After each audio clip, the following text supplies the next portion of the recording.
Encore une fois, bienvenue sur votre chaîne Yates Academy e-Learning Course. Très heureux de vous retrouver encore une fois pour une nouvelle session, un nouveau thème, toujours dans le cadre de la formation de base CSS pour le personnel navigant de cabine. Aujourd'hui, nous allons entamer la deuxième partie des formations et qualifications du PNC, après avoir vu, lors de la session précédente, la formation initiale, qui fait partie d'ailleurs des formations réglementaires.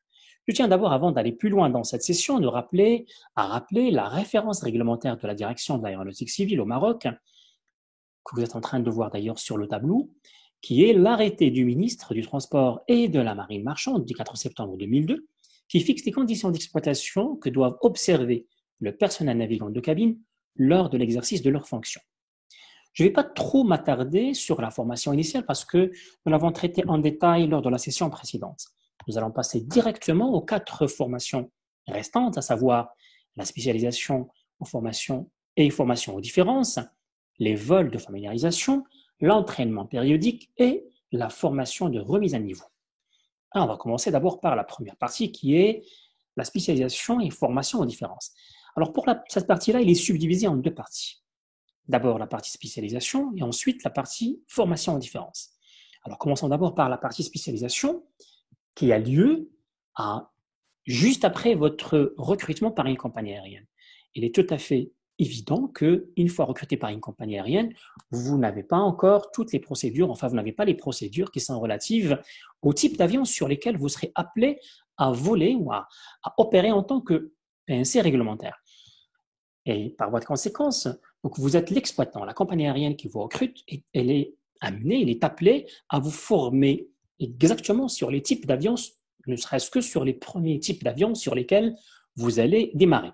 Un type, 2 types, 3 types, ça dépendra donc des types d'avions sur lesquels vous allez opérer. Alors tout ceci, bien évidemment, se fait une fois que vous avez terminé votre formation initiale. Le deuxième cas, on va supposer que vous êtes déjà PNC réglementaire dans une compagnie aérienne, mais qu'à un certain moment, donc vous êtes appelé à voler sur un deuxième type d'avion, un autre type d'avion, même après une ancienneté d'1 an, 2 ans, 3 ans, et que vous n'avez pas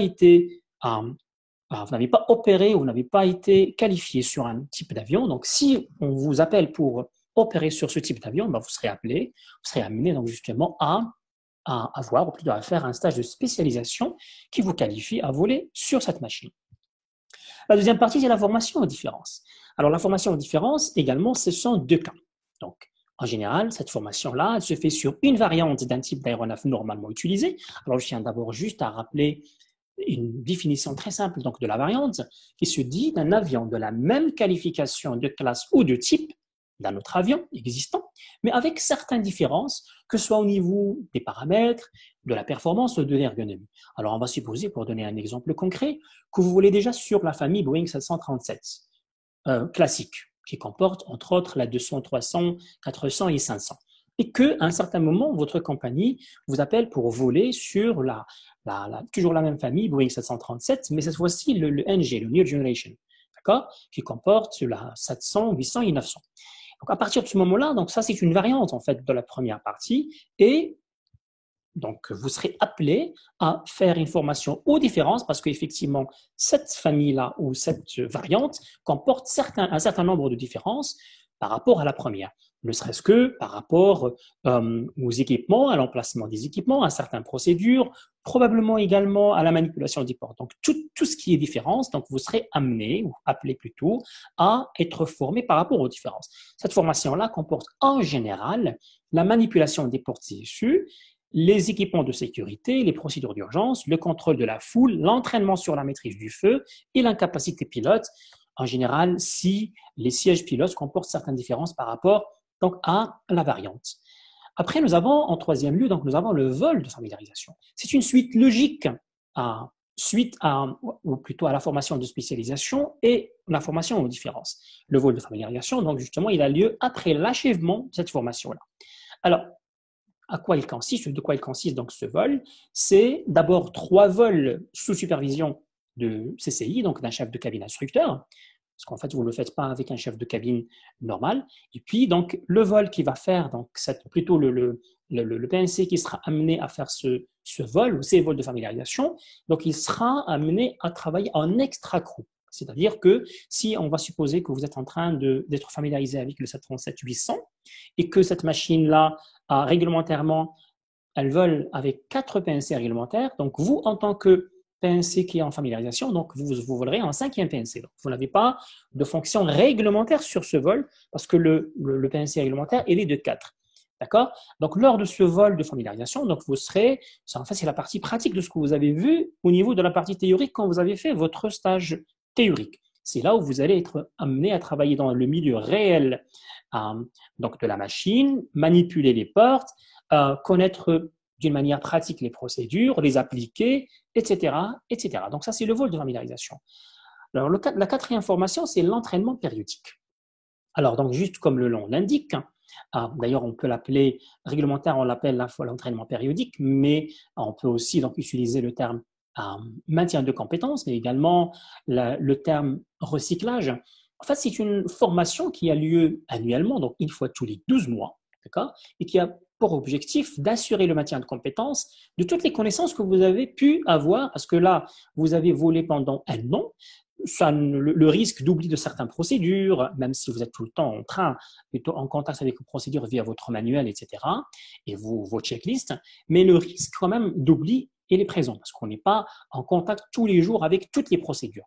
Donc, l'entraînement périodique, en fait, c'est l'occasion de garantir que votre performance est toujours la même. D'accord? D'ailleurs, suite à cette formation-là, vous serez appelé, vous serez amené donc justement un examen généralement écrit lors des 2 premières années, d'accord, justement pour contrôler vos compétences et vos performances en la matière. Donc les thèmes couverts lors de l'entraînement périodique sont généralement les procédures normales, les procédures d'urgence, la gestion des ressources d'équipage, le CRM, les procédures de sûreté, les premiers secours, c'est-à-dire en fait le secourisme aéronautique, les marchandises dangereuses, et enfin, donc des études d'incidents et d'accidents récents pertinents à l'exploitant. En général, ça se fait en joint course quand la compagnie applique cette démarche, donc entre le PNT et le PNC. Et c'est toujours l'occasion pour le PNT et le PNC de travailler ensemble un certain nombre d'incidents, d'accidents, de problèmes qui ont eu lieu récemment pour les étudier en tant que benchmark, comme étude de cas, et pour faire, toujours, bien évidemment, dans l'intérêt de la sécurité de la compagnie aérienne. Alors, tous les 3 ans, parce qu'en fait, ce qu'on vient de voir, on le fait, par exemple, en fait 2 ans suivis. La 3e année, on va passer à une étape supérieure dans l'entraînement périodique. C'est-à-dire, on va passer dans pratiquement une phase pratiquement 100% pratique. C'est-à-dire que là, on ne va pas uniquement être dans la théorie, des procédures, comment ça se passe, comment on fait, voilà les étapes, etc. Par exemple, pour l'extinction de feu, on va faire une extinction au niveau réel, donc du feu. Donc, une extinction de feu ayant les mêmes caractéristiques d'un feu que nous pourrons avoir à bord. On va également utiliser concrètement et réellement la partie protection respiratoire, des cagoules par exemple, d'accord? On va également pratiquer l'utilisation des équipements pyrotechniques, tout ce qui est matériel de signalisation. On va également procéder à l'ouverture réelle des issues de secours. Les issues de secours, porte principale, mais également les issues d'aide. Donc, toute cette partie-là, au niveau de la 3e année, donc c'est une partie pratique. Donc, la remise à niveau, la dernière formation réglementaire, qui est également subdivisée en 2 cas.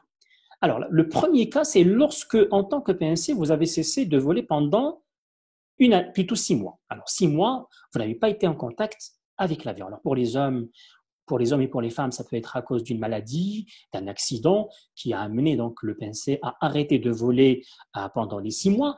Pour les femmes, ça peut être justement les mêmes cas, mais ça peut également, ce qui arrive très souvent, suite à une grossesse, bien évidemment, qui va durer plus que les 6 mois. Donc, cet arrêt-là, il nécessite que justement un passage plutôt par une étape de remise à niveau pour retrouver vos réflexes en tant que PNC. Le deuxième cas, c'est que quand vous avez volé normalement pendant les 6 mois, vous avez volé sur toutes les machines, sauf, par exemple, un seul type de machine. Alors, on va supposer, par exemple, que pendant 6 mois, vous allez voler sur toutes les machines, sauf le Dreamliner, par exemple, le 787. D'accord? Alors, à partir de ce moment-là, vous n'êtes plus qualifié sur le Dreamliner, d'accord? Et vous êtes appelé à faire une formation de remise à niveau, mais cette fois-ci sur ce type de machine de manière spécifique. D'accord? Et donc là, c'est la deuxième, ou c'est le deuxième cas où vous êtes amené à faire donc un stage de remise à niveau. Alors, maintenant, qu'est-ce qu'on va faire dans ces deux stages-là? Pour le premier cas, on va faire la partie procédure d'urgence, y compris l'incapacité pilote, les procédures d'évacuation, la manipulation des portes, la manipulation des équipements de secours, etc. D'accord? Pour le deuxième cas, quand vous avez cessé de travailler uniquement sur un seul type de machine, vous allez faire la même chose que pour le premier cas, mais cette fois-ci avec un plus, qui est le fait de voler, de faire 2 vols de familiarisation, d'accord? Alors quand on dit un vol, un Casa Paris, Paris Casa, ce sont 2 vols. Hein. Quand on dit un vol, c'est un leg, c'est un transant, d'accord? Donc vous allez effectuer sous la supervision d'un chef de cabine instructeur, d'accord? 2 vols de familiarisation pour retrouver votre qualif que vous avez perdu suite à l'absence sur cette machine pendant les 6 mois que je viens de citer. Donc voilà, donc ça c'est les 2 cas de figure donc de la formation de remise à niveau. Voilà la session d'aujourd'hui que nous avons consacrée à la deuxième partie des formations réglementaires en faveur du personnel navigant de cabine est à présent terminée. Merci à vous de l'avoir suivi. Alors juste pour information, par rapport à nos prochaines activités au niveau de notre chaîne Yes Academy e-learning course, qu'à partir donc, de la semaine prochaine probablement, nous allons démarrer une nouvelle section que nous appellerons Aviation Essentials, dans laquelle nous allons traiter un certain nombre de sujets en anglais, à caractère réglementaire dans un premier temps, mais par la suite également à caractère commercial. Alors, je vous remercie encore une fois pour votre fidélité, votre attention. À très vite, Inch'Allah. Merci à vous.